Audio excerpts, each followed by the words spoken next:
If you've scrolled through travel content recently, you've probably seen a video claiming TSA is now checking your phone for banned apps before you fly.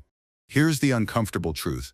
It's fake, traced by fact-checkers to AI-generated flight attendant personas, recycled across dozens of channels with the same script and a different app list each time. TSA's own spokesperson says the agency doesn't request access to passengers' devices. But there's a real story underneath the fake one. A federal agency really can dig through your phone. Its authority just expanded in January 2026, and almost nobody's talking about it. Let's start with what TSA can and can't do. What TSA can actually check. Here's the reality, straight from the source. TSA's own guidance explicitly instructs officers not to read or copy content from your phone. Their job is screening for physical threats, not digital ones, and there's no mechanism at a standard checkpoint for scrolling through your photos, texts, or installed apps. If you've seen a video insisting otherwise, it simply isn't describing how TSA checkpoints actually work. What TSA can do is narrower, and it's existed for years without much controversy. Officers are allowed to ask you to power up an electronic device, including a phone, specifically to confirm it's a real functioning device rather than something hollowed out and used to conceal a threat. This isn't new for 2026. It dates back over a decade, to enhance screening measures first introduced for certain flights arriving into the U.S. from specific overseas airports following a directive from the Department of Homeland Security. If your phone is dead when you reach the checkpoint, that alone can be enough for TSA to deny you boarding until you can prove the device works, or leave it behind entirely. That's genuinely it. No password requests, no content review, no app-by-app inspection, and certainly no algorithm scanning your installed apps for a supposedly banned list. That entire premise simply doesn't exist within TSA's operational authority or its published policy. If your battery is running low before a flight, treat it the same way you'd treat a boarding pass or an ID. Charge it before you leave the house, because "my phone died" isn't an excuse TSA has to accept, and getting stopped over a dead battery is a genuinely avoidable inconvenience on an otherwise smooth travel day. But while TSA's authority over your phone stays firmly in the physical device lane, a different federal agency has been granted something much bigger, and it's the part of this story that actually deserves your attention. What CBP can actually check, and it's a lot more than you'd think. If you're only flying domestically, you can stop worrying here. But if your travel involves crossing an international border, flying home from a trip abroad, driving across a land crossing, or even passing within roughly 100 miles of a U.S. border, a completely different agency with completely different rules takes over: Customs and Border Protection. Under a legal doctrine called the border search exception, CBP doesn't need a warrant or any specific suspicion to search your device at a port of entry.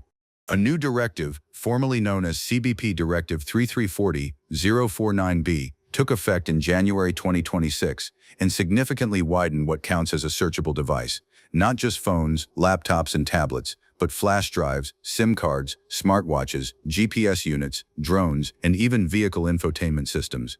That last category alone means a family driving back across a land border with a modern car's built-in navigation and paired phone history could theoretically fall under the same search authority as someone's smartphone. The directive splits searches into two tiers. A basic search is exactly what it sounds like: an officer manually scrolling through your photos, messages, call logs, and files, the same way you'd browse your own phone, and it requires no suspicion whatsoever.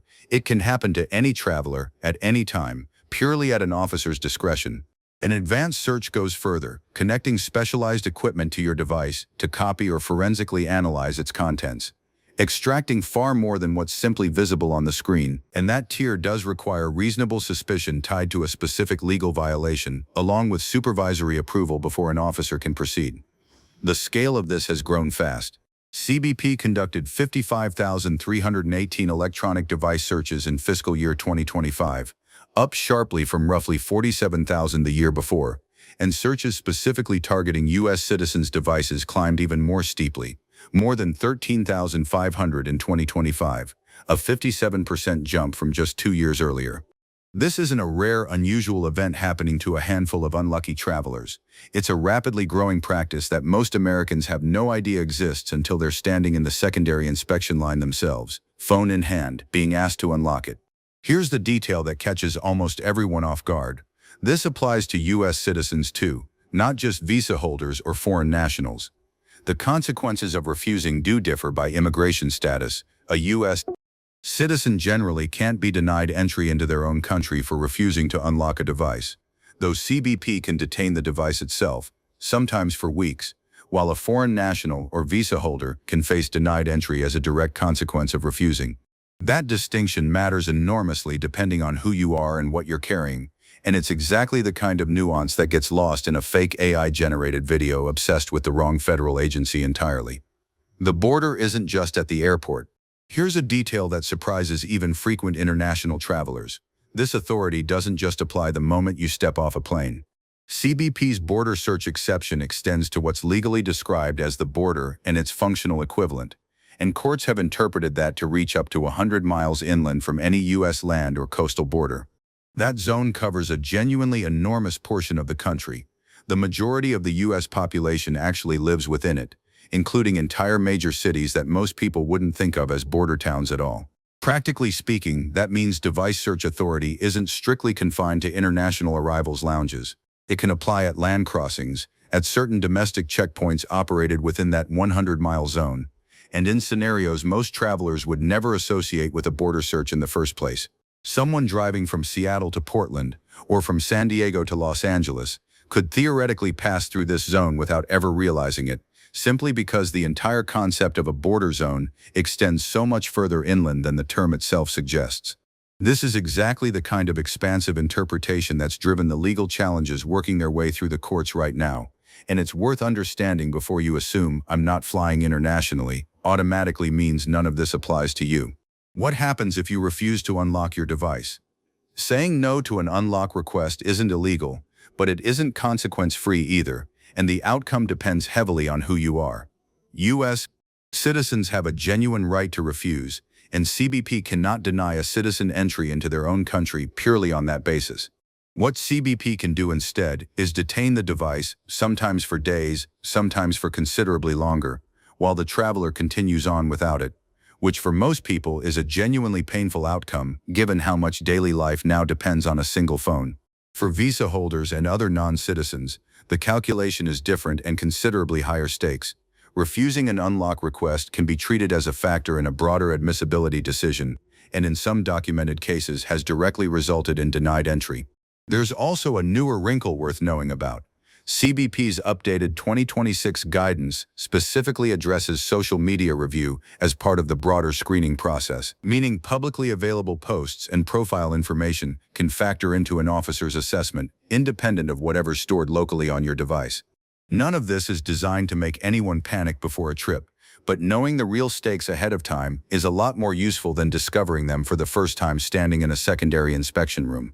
The legal gray zone even courts haven't settled. Before getting to what you can actually do about this, it's worth understanding that even federal judges disagree on how far this authority should reach, which tells you this isn't some minor procedural footnote. A federal district court in New York made history back in 2023 by ruling that a warrant should be required for any cell phone search at the border, a position at odds with how CBP has operated for years. That case, along with related rulings, is currently sitting before the Second Circuit Court of Appeals, which heard arguments in 2025 but hasn't yet issued a decision.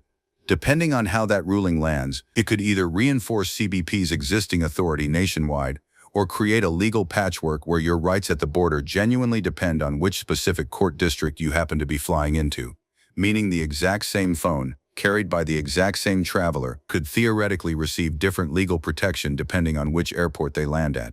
That kind of legal uncertainty is exactly why privacy advocates have pushed back hard against the expanded 2026 directive, describing the current legal landscape as a confusing patchwork rather than a clear, consistent standard travelers can actually plan around. One prominent digital rights researcher went as far as calling the overall framework convoluted and dangerous in a formal legal analysis, pointing specifically to how quickly device categories have expanded without a corresponding expansion in judicial oversight.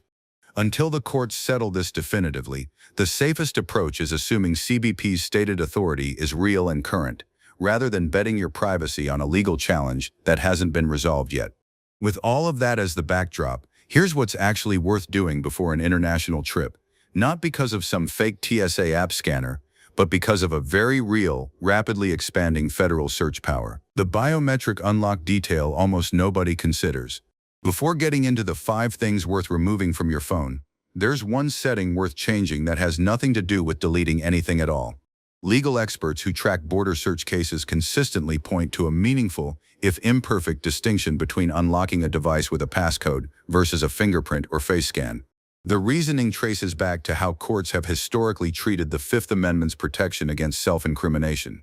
Several courts have found that being compelled to reveal a memorized passcode can raise Fifth Amendment concerns in ways that being compelled to press a finger to a sensor generally does not, since a passcode reflects the contents of your mind while a fingerprint is treated more like physical evidence, similar to a blood sample. This distinction is far from settled uniformly across every court, and it doesn't override CBP's broader search authority at the border in the first place. But switching your phone to PIN-only unlock before an international trip is a small, free precaution that at least preserves an extra layer of legal protection that biometric unlock doesn't offer in the same way. Why this actually matters more in 2026 than in past years. It's worth taking a moment to explain why this entire topic has become so much more relevant recently, because the shift didn't happen gradually. It happened through a specific formal policy change. The Supreme Court's 2014 decision in Riley v. California established that police generally need a warrant to search a phone incident to an arrest, a landmark ruling for digital privacy inside the country. But that ruling was explicitly about domestic policing, not border searches, and CBP has continued operating under the older, broader border search exception ever since, treating your phone the same way it would treat a suitcase. The January 2026 directive didn't invent this authority, it formalized and expanded it, adding device categories that didn't meaningfully exist as consumer products when the original 2018 policy was written, like smartwatches and drones, and clarifying exactly how officers should apply basic versus advanced search standards. Understanding that this is a genuine current policy shift, not a decade-old rule nobody bothered updating, is part of why this deserves real attention instead of getting lost under a pile of fake AI-generated app scanner videos. 1.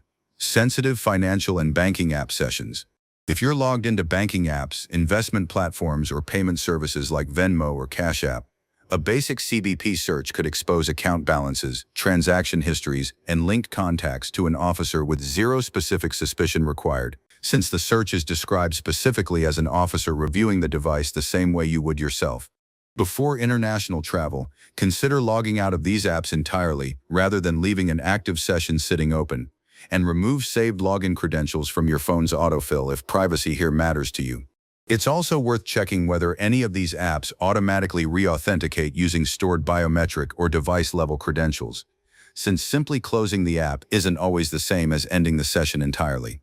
Some banking apps default to staying signed in indefinitely, unless you specifically dig into settings to change that behavior, which means the app could still display a fully logged-in dashboard the instant it's opened, regardless of how long it's been since you actually used it yourself.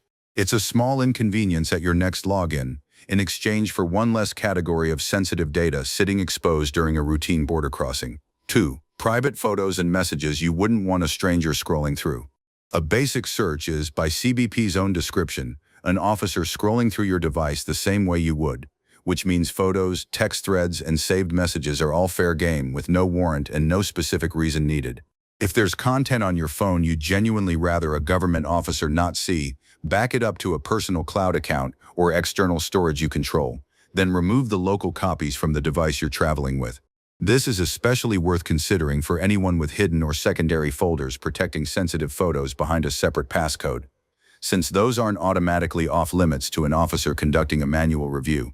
A recent, well-documented federal case involved exactly this kind of secondary folder being opened during a routine unlock request.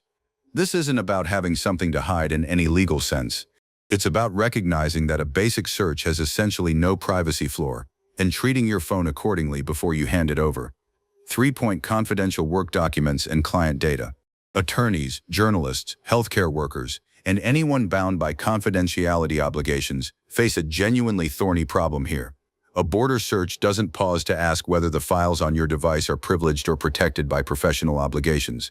If you're traveling internationally with sensitive client files, unpublished reporting, or proprietary business data, many corporate mobility and legal teams now recommend a clean device approach, traveling with a secondary phone or laptop, stripped of sensitive files, with the real data accessed remotely through secure cloud systems only once you've safely crossed the border.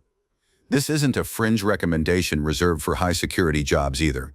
As device searches have become more routine and more heavily publicized in 2026, it's become a genuinely mainstream practice for anyone whose work involves protected information, precisely because a basic search requires no suspicion at all and could happen to literally anyone standing in the wrong line at the wrong time.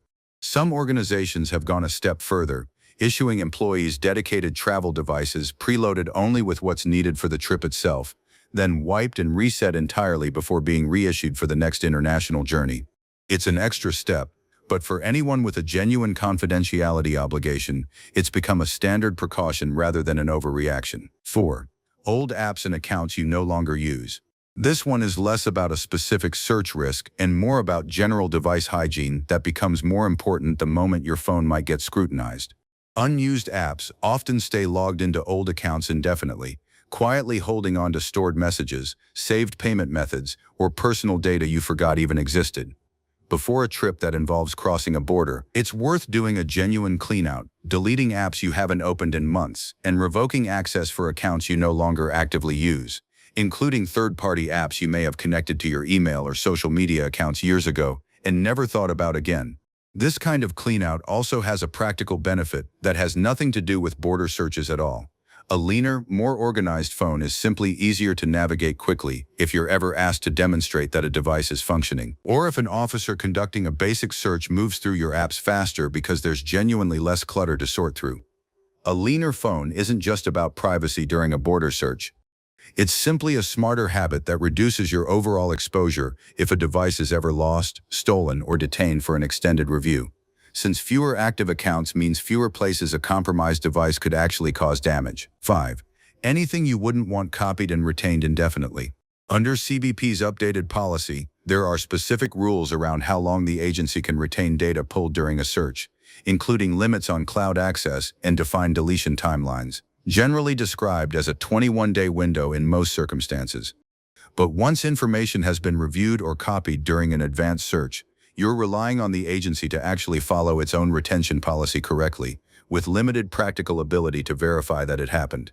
Privacy advocates have specifically flagged this as one of the murkier parts of the current framework, since a traveler generally has no independent way to confirm that data copied during a search was actually deleted on schedule as promised, and there's no straightforward mechanism for an ordinary traveler to request confirmation that deletion occurred.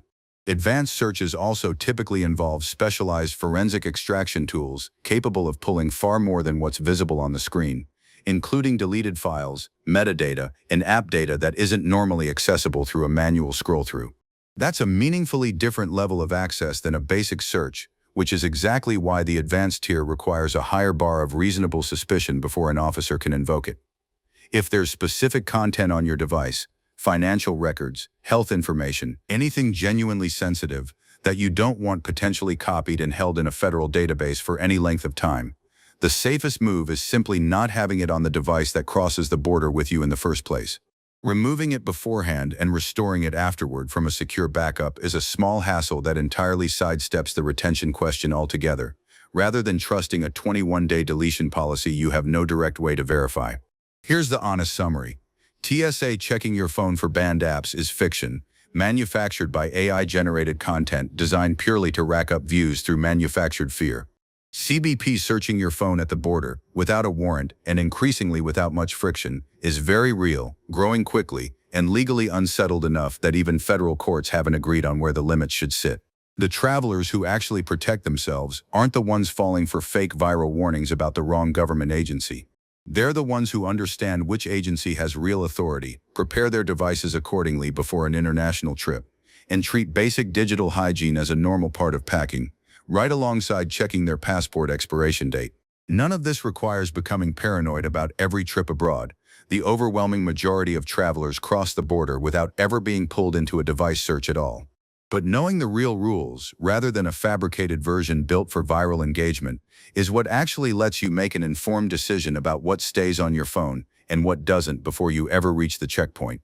It's a genuinely simple shift in mindset, worrying less about a non-existent app scanner and a little more about the very real, warrant-free authority sitting quietly in a directive most travelers have never even heard of. Did you fall for one of these fake TSA phone videos? And is there another piece of travel misinformation you think deserves a closer look?